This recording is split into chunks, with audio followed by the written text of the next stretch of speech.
4, 3, 2, 1, and we're live. I wish this thing still had the microphone. Hey, good morning. It's 5 a.m. Mester Scrum.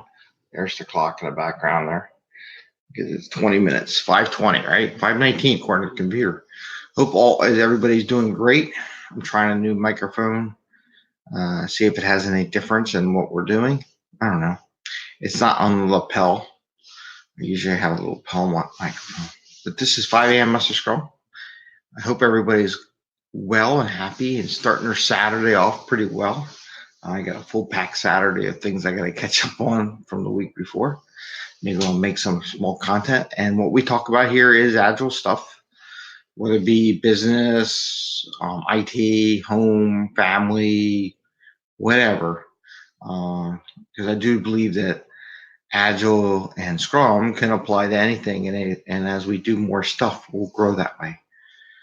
And yesterday was great because I got to see the final version of our logo, which will come out soon. I got to go over to Staples later today and get a printout, order the printout and see. And so maybe we'll do a great big unveiling later on in the week. We'll see. We'll see how that goes. So good morning, everybody. Hope they're all doing good. I know yesterday I went kind of long. I'm going to try to do a little video on why I do this and everything, capture that today, and we'll go there. But just to show you, here's my birthday present. I am an engineer. I'm good with math. So, yeah, I hope maybe there needs to be a t-shirt. I am, and again, it can't spell. That's why I do video blogs, right? I can spell a little bit. I almost got an English degree. Anyway, 2 topics today. I want to talk about servant leader, and I want to talk about a retro item. Okay. First, I want to talk about servant leadership, and the reason why I want to do the retro because maybe it'd be the last thing. So every once in a while, as a coach, you have a coachee, right? Someone you're going to coach that you really, you care about the organization and team, and you really want them to succeed and everything. But no matter what they do, they're going to fight you tooth and nail. They're not going to see the vision, and they're so buried in stuff that they can't get there. So I was listening to Gary Vee yesterday. I can't do the rub my hand because that comes up in the microphone too. Gary Vee was talking about how he and his people, they work together. He's the leader, right? But to make himself less stressed, his policy is that he works for his employees. His employees do not work for him, but he works for his employees.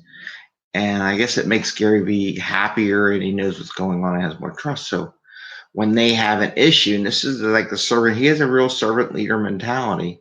So he works for them. They don't work for him. And as a coach, sometimes we lose sight on that. We do and don't. You can go to the extreme. The extreme is what he said, right? Most people, I'm just here to help you, whatever you need, whatever. He outright actually says it verbally that he works for his employees, and they get that. Now, I've had a problem with one of my people that I think is a really good person, smart, everything she does, everything's good, right? I don't want to go who it is, but they do really well. And I've been thinking about it for a whole entire week. Like, how do I help this person? Because I know they need help and they can do really well. And I'm going to try. And if you watch the video, they'll know. But because I really do care about the people I work with. I'm going to say, hey, I'm going to give her my resume. I'm going to say, I work for you. Whatever you need to get through this tight time that you're working on, if I can follow up on taskings for people, do stuff, get you data reports, have stuff ready for it every day, do a brief. Maybe I'll write briefs for her and say, here's what's going on in your team. Here's a brief. I'm going to send it every day. Just So you know, and you don't have to go looking anywhere. It's all at your desk. Maybe I'll even print it out and put it on the tabletop, like old fashioned, right? Just like a executive admin would do that, right? Executive admin, where I will take everything and just lay it there so they can have a quick view of what's going on, what the meetings are of the day, the issues, whatever.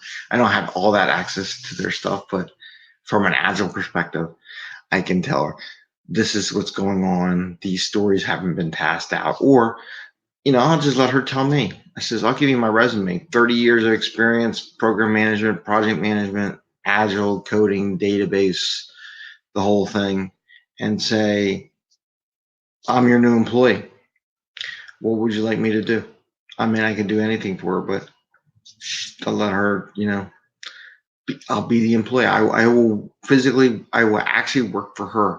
Now I have other things on the enterprise I work for too, but I will tell her I work for you and you tell me what you would like and I'll do that. And I'll take a real servant leader role in this case so that they can be successful as a team. It's going a little different, but it does take the extra mile. And claiming that servant leader where you as a coach or scrum master can do this too, where you actually say, I work for you. What would you like? And be open and honest with them and give them that opportunity. Anyway, so that's being a servant leader. And I credit Gary Vee for giving me the idea where he says in his videos a lot that he works for his employees. They do not work for him, but he works for them to help them be successful. So whatever I got to do to help that person that I am coaching be successful, that's my goal as an Agile coach. It's not me telling them how to be Agile, though I will give them ideas on that, but it's about me working for them and helping them be successful, whatever avenue that would be. And I give some advice and things like that. So anyway, I'm going to do that differently with the Agile coaching. Hopefully the microphone's working. And this is 5 a.m. Mester Scrum. We're up every day around 5 o'clock, 7 days a week doing recordings. And it's usually live. Live. And we go from there. The other one I want to do, I want to pull out the old, this guy, right? Maybe I'll move over a little bit. Do this one. Doesn't matter. I'll do it that way. So we'll talk about retros, right? And we're going to do lots of different retros throughout the videos, and we'll share them out, and we'll do that. So we talked the other day about the sailboat, right? And that sailboat was another episode. And today I want to talk about a different type of retro. And what I do is it's called I do a plus, a minus, or a zero. Okay. The one nice thing about using these three things, is you don't have to write 3 columns, right? I don't have to give me a plus, a minus, or a zero. We just talked about it real fast. So by doing this, it's faster. So like, here's a simple retro when you have, and you can use this forever. Like I usually talk about this because I'm an Agile coach. So do ceremonies like daily Scrum, right? I do sprint planning, right? I do refinement. And this just changes it up, right? Demo, retro. Now, these are just your ceremonies. I would typically have more stuff, and this would be a bigger whiteboard. This is a little tiny whiteboard. It would be a big whiteboard or sheet of paper, right? And then I have everybody in the room go through and individually, okay, so this is not a group exercise. I would have them write a plus, a minus, or 0. So if I have 5 people, I might have 5 pluses, or let's say 3 pluses, 2 negatives, and a 0. That's 6 people, right? 0 means no change, okay? I mean, you can do a 0 if you want. If you want, you could do an arrow that goes both ways, right? You can use, instead of pluses, minuses, you can just change it up. I mean, you can do 0 means no change. Negative means negative, and that means that. And then they'd go, okay, how did refinement go? Was it all negative, 1 plus and 1 0, right? And what you do, this becomes empirical data, which you add up. So you don't do this every sprint, but it's a real quick way. Like if you have a new team, I like using this a lot. Maybe demo was positive, no opinion, retro, hopefully positive, negative, 0, 0. But you can, when you're assessing how your ceremonies, like you're a Scrum Master, you're coming on board, this is a great way to quickly capture. This shouldn't take more than 5 minutes, how everybody's thinking about the ceremonies in Scrum. And the reason why I do this, like a little mini survey, right? And then you can track your positive negatives. Are you more positive? Or you could do it this way. So either have them write it. So you can do that, and that might get a little cluttered. You can also do it this way, right? Do it this way. It's another way I did it. Positive, negative, zeros. And they just put tick marks in it, right? Right. A lot of times I would do this ahead of time before the meeting and not draw it during the meeting. And then they might go, they could do whatever they want. Maybe they got a positive, maybe there's 2 negatives, 1 0. Maybe there's 3 positives, 1 0. Maybe there's 2 negatives, 1 and 1. And then maybe there's 1 of these, or 2 of these, and 2 of these, and 1 of these, right? So you'll track that, and then just put little tick marks. It goes real fast, right? You go boom, boom, boom, boom, boom. And all you're doing is catching like a survey and how things are going real live. And if something's really bad, like a lot of negatives, you can talk about, hey, what can we do better on the demo, right? And then you can focus on that, because maybe you see in your team that there's a lot of Scrum issues or something that this needs to be addressed. But this is another way of demoing it. And then you can track this too. So you can do a bar graph later. Bar graph. I mean a line graph or something with 3 lines, and you can track, how many each one gets, right? You can, this maybe is a negative, maybe this is the positive one, and this is the 0 mark. I don't know. But you can track that from sprint to sprint, and you can see how you're progressing. Is everything is everything getting more positive on how you're doing it? No change, you get better. And then these are the ceremonies, right? But then you could do like unit testing, communications. Now, some people might say, well, this is not a really good thing. But anyway, we got 13. Okay. You can pick a Scrum Master that you see things, or talk to the team that you might want to look at, just to capture what do other people in the group think about these topics, right?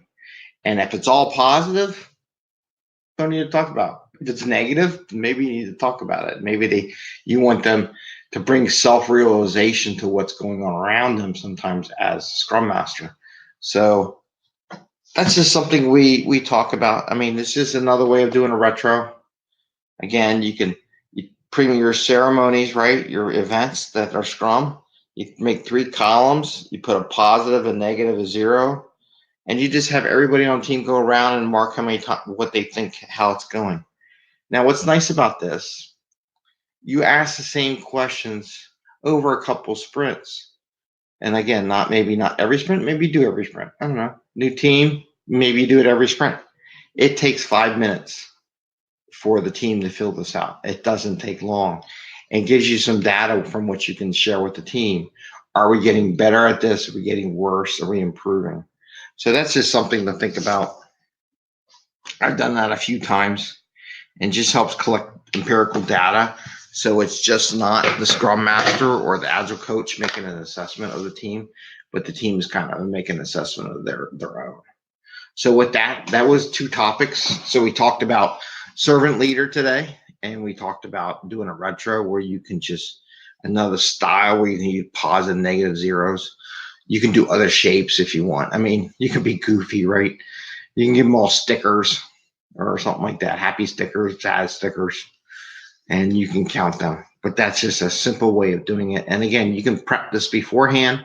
You can, 5 minutes before the meeting, you take your white sticky paper or your board and you draw on it ahead of time, put the topics you want, and just say 5 minutes into it, I said, I just want you to, do me a favor, talk about all these are the ceremonies. I want to see how you guys think we're doing. Are we getting better at what we're doing? Is it worse or is it effective? I mean, you could ask different questions, right? Are we doing better overall? And just leave it subjective and see if anybody wants to talk about it. If not, it's a data point, done 5 minutes, then you can do your other retro where you say, well, we did good, what we did bad. Anyway, thank you. We're really growing, and we're doing good. And this is 5am Mester Scrum. Please like and subscribe to our channel. Tell your friends, connect with your connections. Getting some more comments, which is great. I got some comments from everybody. So some people like the fact that I put the little numbers on the show so you can catch up where you are in the previous episodes, and it's really easy to find. So we'll see how that goes, and I'll put some micro content out this weekend. With that, take care. Love you all. Have a great weekend. Have fun. Bye.